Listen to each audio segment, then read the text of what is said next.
if you look around, that it's Christmas. The traffic! Yes, what else? Sales at the stores. What else? Music. What else? Decoration, yes.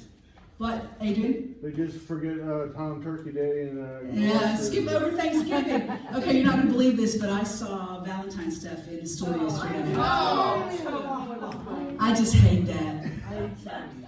They just go from one holiday to the next and don't give it its fair shake.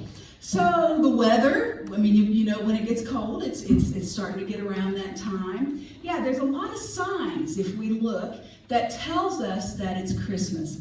Well, in the biblical story, there were a lot of signs. And we're going to look at some of those today. Now, I have listed a bunch of scripture. I'm just going to incorporate these texts in at the sermon as I preach it. And they're all about signs, prophecies, and things that tell us that Christ is coming. So, God provided signs from the very beginning. He used signs in the Old Testament. If you look at the flood, after the flood, what was the sign? Who can tell me? The rainbow. And what did that sign signify? Yeah, the world will not be destroyed by water again. Moses and Aaron had signs when Moses turned the rod into a snake. Definitely a sign. There were a lot of signs in that story. God gave along the way people powers to do those wonders and signs, like healing. God gives us signs, and there were a lot of signs about the birth of Jesus. The first text, Isaiah 7:14. Therefore the Lord himself will give you a sign. This was 700 years before the birth of Jesus. The virgin will be with child and will give birth to a son and will call him Emmanuel. A prophecy is a foretelling of an event, and a prophet was given insight regarding something unknown. And the fulfillment of the prophecy would be legitimate proof and a sign that God can be believed and trusted. Now, sometimes prophecies are fulfilled immediately, and sometimes it takes hundreds of years, like the one about Jesus that I just read took 700 years. Matthew had some signs in it. When Joseph found out Mary was pregnant, he was really upset and thought she cheated on him. But an angel appeared to him in a dream, and this is what the angel said. She will give birth to a son. This is Matthew 1:22-23. That's the second text. And you are to give him the name Jesus, because he will save his people from their sins. And all this took place to fulfill what the Lord had said through the prophet. The virgin will be with child and will give birth to a son, and they will call him Emmanuel, which means God with us. Joseph and Mary received signs that confirmed what they were told. Yet again, there are other prophecies that we read about concerning Jesus. When the Magi, or the kings, visited King Herod, they told him they were searching for the newborn king of the Jews. And this disturbed Herod so much that he gathered everybody together and asked them where Jesus Christ was to be born. And they quoted another prophecy from Matthew. In Bethlehem, in Judea. For this is what the prophet has written. But you, Bethlehem, in the land of Judah, are by no means least among the rulers of Judah, for out of you will come a ruler who will be the shepherd of my people, Israel. Another prophecy fulfilled by Jesus. And then in Micah 5:2, there's a line that says, whose origins are from old, from ancient times. And some translations say from eternity or from everlasting. How can it be that someone who is coming in the future who has ancient origins? How do you fulfill that prophecy? Well, Jesus fulfills that prophecy, and it makes sense.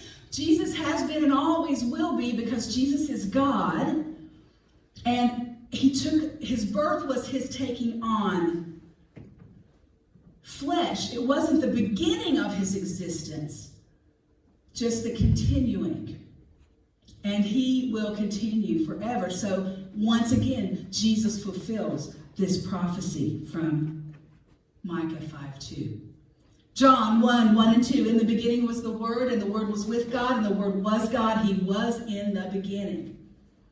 So we know Jesus is the Word. And verse 14 says, the Word became flesh and made his dwelling among us. We have seen his glory, the glory of the one and only who came from the Father, full of grace and truth. Yet again, legitimate signs that Jesus is the Christ.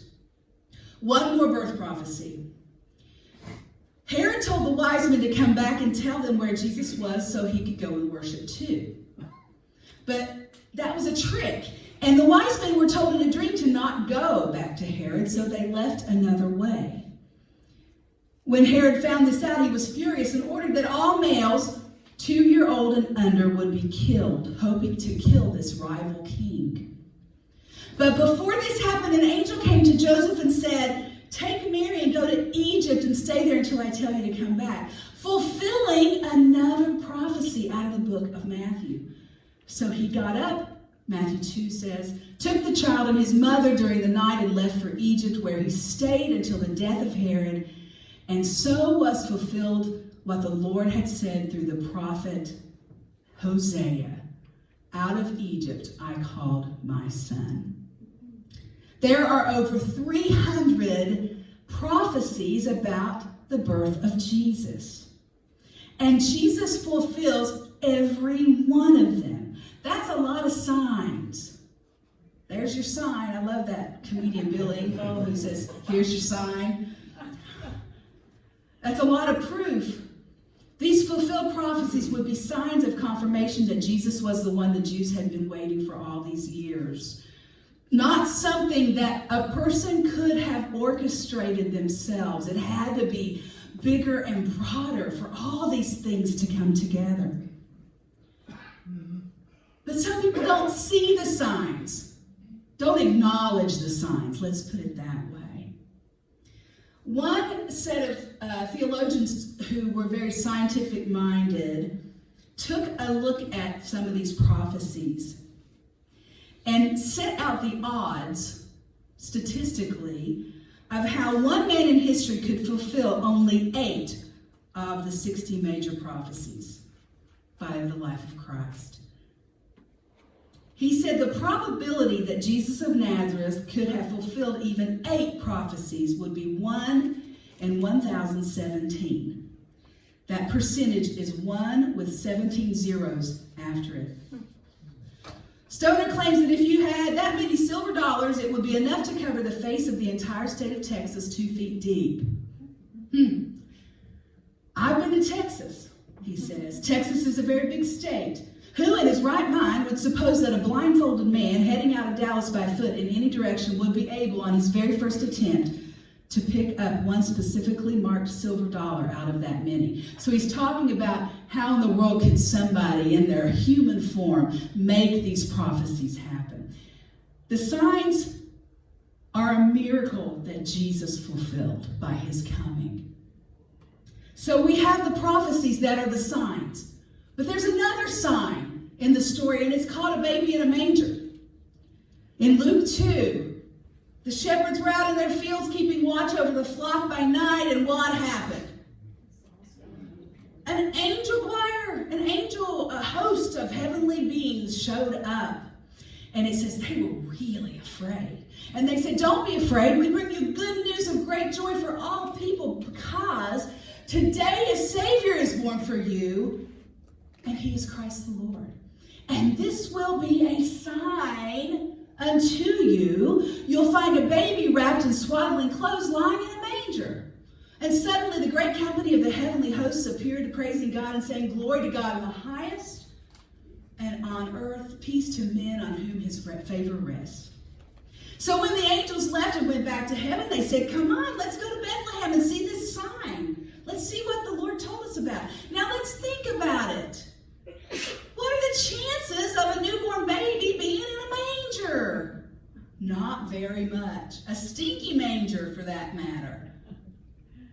But they went looking for the sign, not because they didn't believe, but because they believed. The sign was not proof for them, it was confirmation. And they first reacted out of fear, not because of the good news, but because of the angels showing up. That scared them a little bit. Now, I've mentioned this before, but it's really, really important to know who the angels came to first. Shepherds. The shepherds, the low men and women on the totem pole societally. These were your working class, blue collar folks. And the King of Kings got a visit and an invitation to come to a manger to see a baby. And that was their sign. And they came. The greatest announcement in history was given to the least likely to receive it. So they got a sign, and they went and they saw the baby wrapped in cloths and lying in a manger. All the smells and sounds, and they recognized the sign. They believed, they were excited. They didn't say, let's go and see if it's true. They said, this thing has happened. Let's go. And they were with the baby, and they worshiped him. Excuse me. But a lot of people don't see the signs. A lot of people don't see the signs. Then there was another sign, and it was called the star. It says in Matthew that after Jesus was born in Bethlehem during the time of King Herod, Magi from the east came to Jerusalem and said, where's the one who'd been born the King of the Jews? They saw his sign and they came to worship him. These were not Christian people. These were magicians, sorcerers. They looked at the sky, astrologers. They noticed something different in the sky, and it moved with them, leading them on the way. And their journey was like between 1 and 2 years. Wow. They knew the prophecies. They had read the prophecies. They read important books and religious doctrines. But they followed this star and ended up stopping at King Herod's place. Now, he says, well, why don't you show me how to get? We saw his star, and Herod says, well, I want to know how to get there too. And so I lost my place. So just like God guided the Israelites with the pillar of fire, he guided the Magi to the sun. They followed the signs they were given. And they believed. The wise men were there because they listened to God and they followed his signs, and God revealed to them, and they obeyed.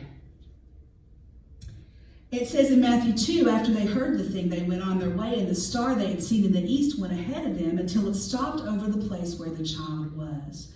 When they saw the star, they were overjoyed. On coming to the house, they saw the child with his mother Mary. They bowed down and worshipped him, giving him treasures of gold, frankincense, and myrrh.